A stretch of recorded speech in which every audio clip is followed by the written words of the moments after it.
Dear guys, finally I arrived in Gudel and it was the time of 4 o'clock the moment I was here, and the day was completely big day because I started from Salpa and Silicho and then I directly descended to Gudel, and I'm happy. Why, because I have heard so many times Gudel Mahakulung, and finally this time I've been in here, so that is wonderful. So my wet tent, I'm gonna dry it here. Look at here.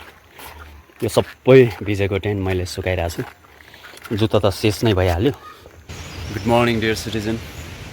अहिले चाहिँ म गुदेलभन्दा तल छु अनि मेरो पारिपट्टि देखिराख्नु भएको गाउँ चाहिँ बुङ हो. मलाई चाहिँ साह्रै सुन्दर लागेको यो बुङ अनि गुदेलहरू. मैले बिहानै उठेर मैले डिपार्चर गरिसकेँ है मेरो गाउँको लागि. अनि आज चाहिँ एकदम मेरो यो घुँडा दुखेर हलचल गर्नै भएको छैन. मैले जबरजस्ती हिँडिराखेको छु अनि सायद भएन भने म ब्रुफिन खाएर भए पनि हिँड्नुपर्छ. अनि म चाहिँ आज बुङ चाहिँ हिजो पुग्ने मेरो प्लान थियो, मैले सकिनँ र आज पनि म बुङ जाँदिनँ. मुनिबाट म सोताङ निस्केर जान्छु. मलाई थाहा छैन, सोध्दै जानुपर्नेछ, तर एकदमै स्टनिङ लागिरहेको छ यहाँको भ्यू. कति चिटिक्कको हरियाली घर क्या होइन त. मलाई त इलामतिरको जस्तो लाग्यो है. वा वा वा वा क्या फल्ने क्या हेर्नु त. मलाई ठाउँको नाम थाहा छैन, तर गुदेलबाट म यो ठाउँमा आइपुगेको छु अनि एकदमै म हरियो ठाउँभित्र छु. यतापट्टि कोदो मकैहरू फलिराखेको छ.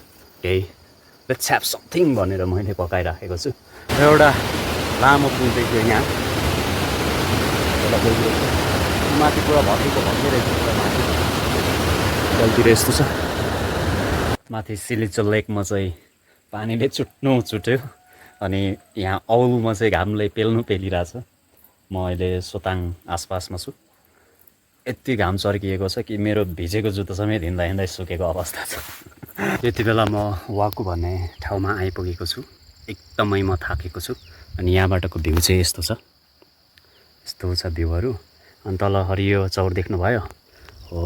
यहाँ चाहिँ मैले टेन्ट टाँगेर एक रातलाई बिताउनु पऱ्यो भनेको हो. यहाँको घरको मान्छेहरू कहाँ जानुभयो अहिलेसम्म आउनु भएको छैन अनि मैले कुरिरहेको छु. आज जसरी पनि यो ग्राउन्डमा, यो आँगनमा मैले रात बिताउनै पर्छ. म थाकेर कम्प्लिटली शेष भइसकेको छु. खुट्टा उपरखुट्टी लाएर बिन्दास पारामा काक्रो खाँदै हुँ. लोकल